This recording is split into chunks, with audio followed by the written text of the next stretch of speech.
We're almost 5 hours into day 5 now. Had a long working day at work, so I didn't do a lot today. I have strategically positioned my units over here on the border with Venezuela. I'm covering most ground over here, so if the AI counterattacks when I attack him tomorrow, I'm gonna be fine. I have also upgraded all my infantry units over here in my core provinces, also this artillery stack, because I wanted to favor those units first. You never know that I get backstabbed by South Mexico, who is gently but surely building up units in his core provinces. He has now 4 militia, 6 infantry, 2 armored cars, 3 anti-air and 7 level 2 infantry. It looks like he doesn't know the trick that you can skip research, which is good. I'm going straight for level 4, and so I have actually upgraded quite some units. Let's see what I have of an army now. Got 14 infantry units that have already been upgraded, and as soon as all my infantry are upgraded, I'm gonna be able to upgrade also my submarines, because in research I have got now level 3 submarines and railroad guns. I have also been able today to already research level 1 anti-air. However, I still need to build over here an ordnance foundry in Belize City, but I haven't had the opportunity to do so yet because I've needed all my food to upgrade my infantry. Next, what I want to do is now I want to upgrade my infantry at the front line, especially this stack over here, because it's gonna get attacked by AI as soon as I open fire tomorrow morning. So I want to favor this stack upgraded. However, I lack a little bit of food. I have no boosters, but it's only 1000 gold, and I get 1700 gold every day from the advertisement, the videos. So I'm just gonna use gold. If you're a beginner, please use gold once in a while to play more fluently. Let's see how much manpower I have got left. I have enough manpower to also upgrade this stack. That would be great. 1800 gold. Well, you know what, why not? Let's upgrade all of this, because these units, they're gonna see a lot of action, and the difference between the level 1 and level 4, it is really big. Here I only have a 5.3 damage versus unarmored units and 17 hit points. Compare this to level 4 infantry, I've got 17.2 attack. That is more than double, man. And instead of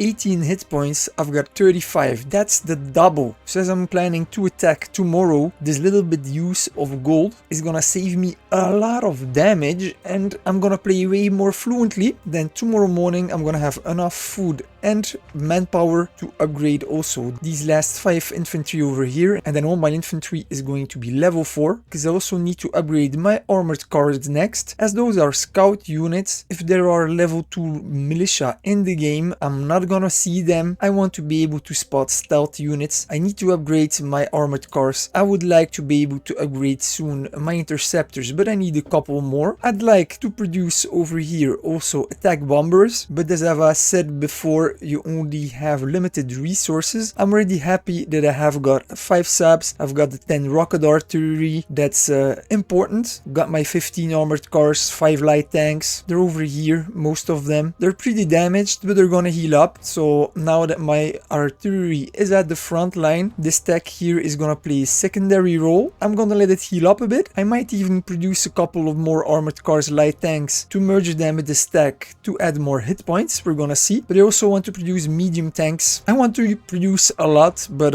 not everything is possible in the early game, especially not if you want to produce and upgrade and construct buildings and research. You can't do it all. Even if you play very aggressively and you conquer a lot of provinces, conquer a lot of resources as a spoil of war, even then Axis is a powerful doctrine, but it is really expensive, which makes it hard to play, even if it's a doctrine that's popular with beginners. Personally, I believe that Comintern doctrine is much more beginner friendly, but you need to know how to play that doctrine because you deal less damage, especially compared to Axis doctrine, right? And then of course I've got here this giant AI Amazonas. I'm not even sure if I want to attack it because it's so goddamn big. It's gonna take me a long time for only 1 point. It's not really interesting, but I don't want an AI in my back that is able to attack me once my popularity with AI becomes lower throughout the game. So I'm probably gonna be forced to attack anyways. And I've got a supply drop here. If I would have known? Venezuela is on the way, and then Guyana over here. I have also upgraded the secret lab now to level 2 in Tegucigalpa. I'm not gonna upgrade to level 3 yet, because I really needed the food first to upgrade all my infantry. In the newspaper today is being published the wealthiest nations. The richest nations usually places are inactive as they're not using their money, or 5th place my ally Jay, for example, who has conquered a couple of player capitals. As you know, you get half the money of that player, so either it's a player that has been super active attacking other players getting their money, or they're super inactive players, so this helps you to make your choice which country to attack next. You don't want to be in the world's most dreaded nations. Those are the players that are not on friendly terms with the AI and risk being attacked. Those are usually the players that surprise attack. So if you attack one of these nations, AI, they're gonna love you and you're gonna increase your popularity.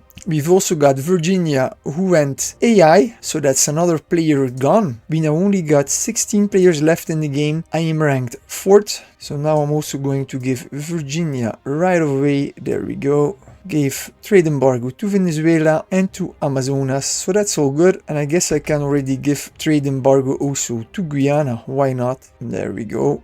That's all good. I've also positioned my subs over here because as AI counterattack, they also might try to counterattack me by crossing the sea, which in my case will not happen as I'm gonna have it covered. And then these naval bombers, just to be sure, gonna split them off. Gonna send them over here, cover this dot, and I'm gonna split them off. Put one over here, and I'll put one over here as well. There we go. Good. Let's see how South Mexico is doing, as he's a subscriber of mine and learned a lot from my channel, and he's also an Axis player. Let's see what he is doing. So he chose for anti-tank combination with artillery, 3 anti-tank, 7 artillery. He has upgraded 26 infantry units to level 2. He should have skipped research, gone straight for level 3 or level 4. He has made 4 militia. I don't know why. You already start this game with 32 infantry. That's way enough unarmored units to protect both artillery stacks, cities,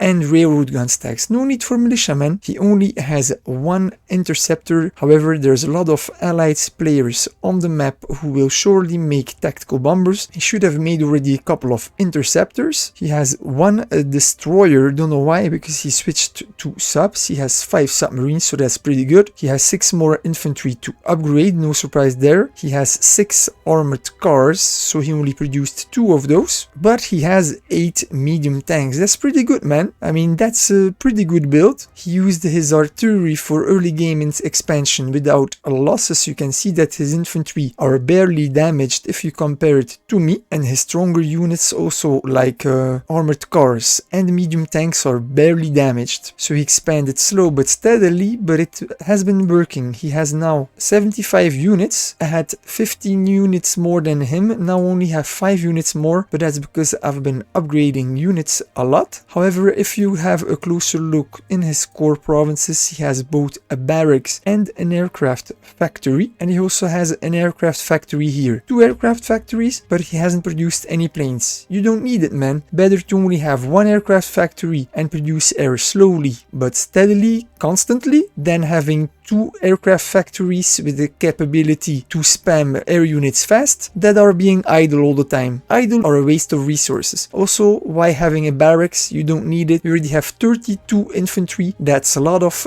daily upkeep. You don't need more. Absolutely not. 32 is sufficient enough. So that barracks, waste of resources. Also, he has an ordnance foundry over here, but also one in Villahermosa. So he has 2 ordnance foundries for only 7 artillery and 3 anti-tanks. He could have made that in 1 ordnance foundry, but if you want to produce them fast, you can do it in 2 ordnance foundries so that you have initial security. So that I can understand. Over here, he has a tank plant level 2, which is great for medium tanks, but then he has a secret lab of level 1. I mean, he hasn't produced any secret units, but he has a secret lab, and he has made one here in Guadalajara as well. 2 secret labs, but he hasn't made any secret units. Same with his planes. 2 aircraft factories, but no planes in the skies, except for his 2 naval bombers, of course. But, I mean, he's making his military buildings close to the front, so that's good. I guess he might want to make railroad guns over here. It's too close to the front line, however, because you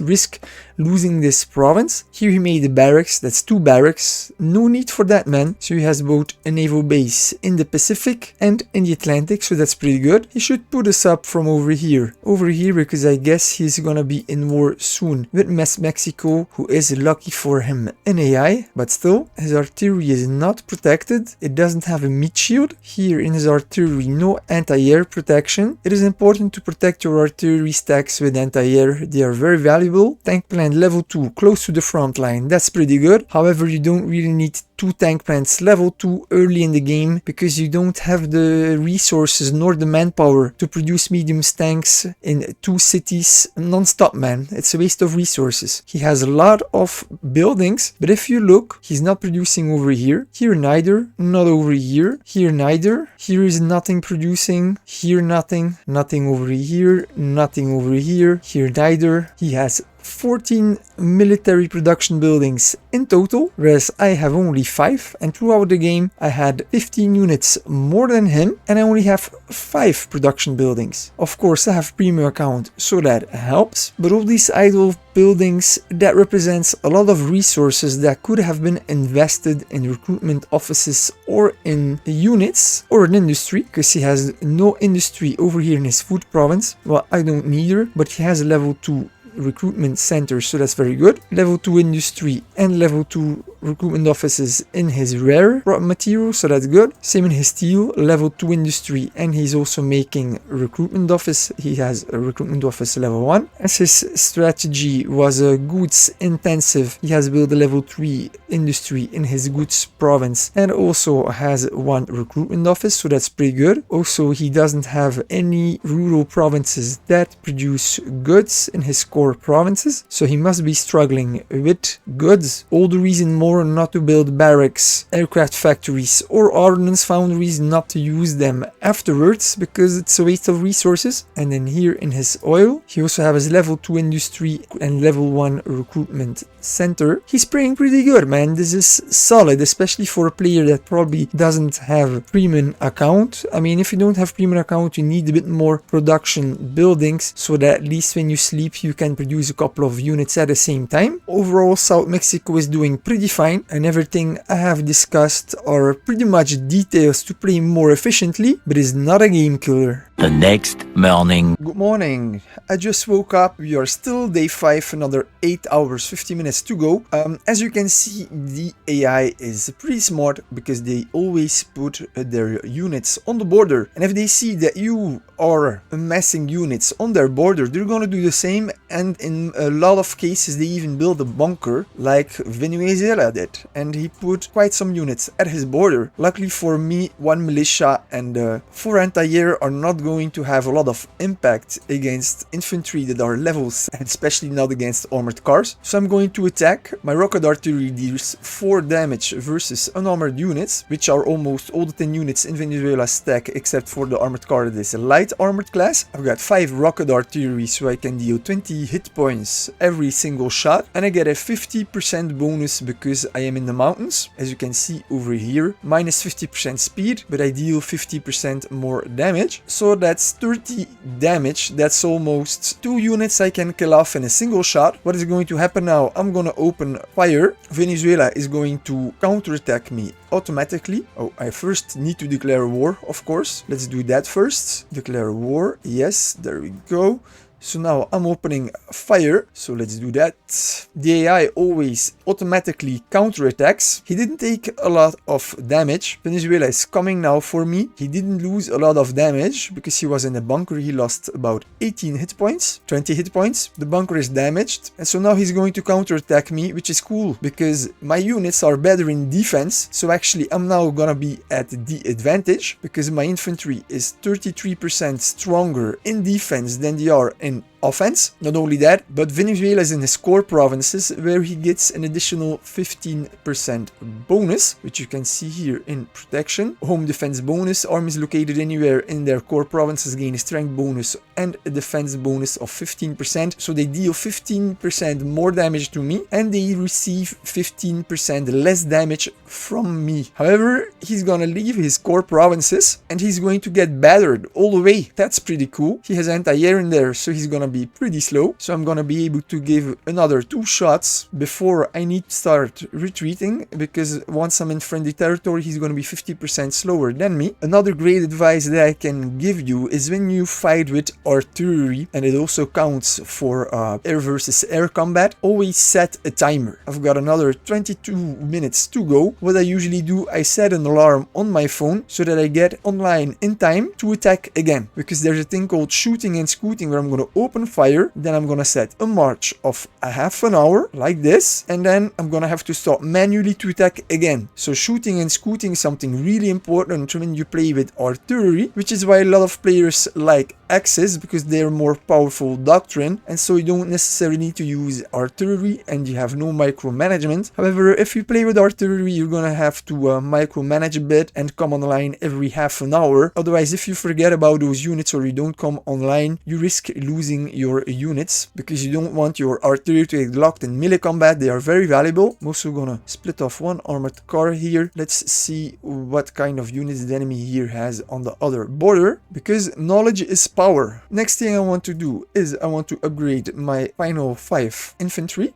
Confirm. There we go. The research is also done for subs, so I can promote these as well. I don't have the food yet. I'm putting my units a bit further because then they can cover a larger part of the ocean. I don't want, if I'm at the dots over here, I don't want the AI sending units over here, for example. Normally the AI, they're gonna take the shortest route at sea, but I don't want to take any chances. So up next is I'm gonna upgrade my submarines. Also, my research for railroad guns is almost going to be terminated. So I've got level 4 in Jordan Steppe. I have researched only anti-air. I haven't produced any because I don't have an ordnance foundry, as I don't have any food because I was upgrading infantry. In the tank tab, I'm now finally going to start the research for armored cars at level 2. Then at day 6 I can research level 3, and then at day 6 I'm also going to upgrade my armored cars. So I'm good at that side. Air tab, I have researched interceptors and attack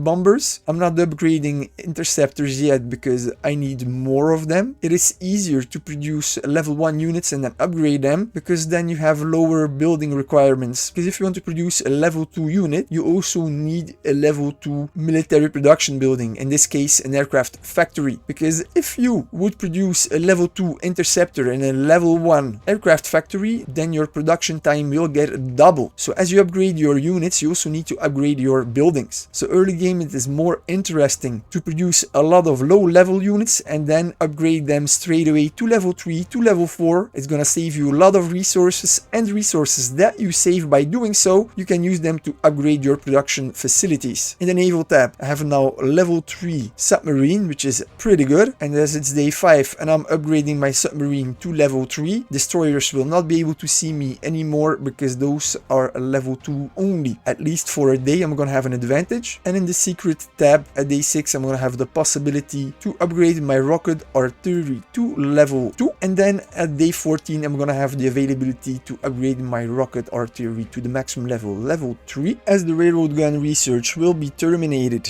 in only a couple of minutes, I need to construct a level 4 secret lab. I did because I didn't have food. I'm going to use one booster card. There we go. 12 hours, and in 12 hours I am going to have sufficient resources to then also build the secret lab level 4. There we go. I have queued that up. The railroad gun research has been terminated, so I'm also gonna launch the research for light tanks level 2. There we go. As I don't have a secret lab level 3 or 4 yet, there's little use of producing railroad guns already because it would take too long to produce them. One day 16 hours. Instead now I'm going to build industry in my food city because I'm gonna need food to upgrade my subs my rocket artillery for research and recruitment offices. So I am going to build industry now. I've got a bit better economy than I did before. I produce more steel and oil and rare materials, but I lag behind on food a little bit. I'm also gonna build industry in my goods province because I'm gonna need goods to upgrade my armored cars, light tanks, and to produce planes. So we're gonna build industry here as well. Build. I'm already gonna set the second level as well so that I can't forget about it. That's always a good idea actually. I'm gonna do the same over here, level 2 in the queue. There we go. And then I can also check to produce tanks. I'm gonna produce my first medium tank now. Produce. That's beautiful. I'm gonna produce one in San Jose as well. There we go. Perfect. That's my first 2 medium tanks in production. Now I don't have any food left. I don't have any manpower left. So I can't upgrade my subs yet, but that's okay. The enemy is gonna need at least 2 hours and a half to disembark anyway, and he's not going to counterattack straight away. And with the amount of food and manpower that I produce, I'm gonna be able to upgrade a sub every hour. So that's fine. In 5 hours from now, my subs will be all upgraded to level 3. So that's pretty good. We are on track. Bam! That's now the third time I've opened fire, and the stack is now down to less than 50%. Even though anti-air are also unarmored units, ordnance units tend to be a bit bulkier, especially anti-air. They will always be the last ones to survive the battle, but you can see that the infantry units are badly damaged. Now I am going to set a march for 30 minutes. There we go. It's perfect. And then in 30 minutes, I'm gonna do the whole thing over again until that stack is dwindled down. And then I can send in the cavalry. Simple as that. There's only one infantry unit over here and an armored car. Most likely Maracaibo is empty, just like Mérida over here. Also this province is empty. So once I break 2 over here, I'm gonna be able to take over quite some provinces. And with these units over here, I've got my bases covered. The infantry is gonna be done upgrading in only 1 hour. I hope you have enjoyed this video. Please subscribe and hit that bell button for notifications. And I want to say a warm thank you to my members and elite members for supporting this channel.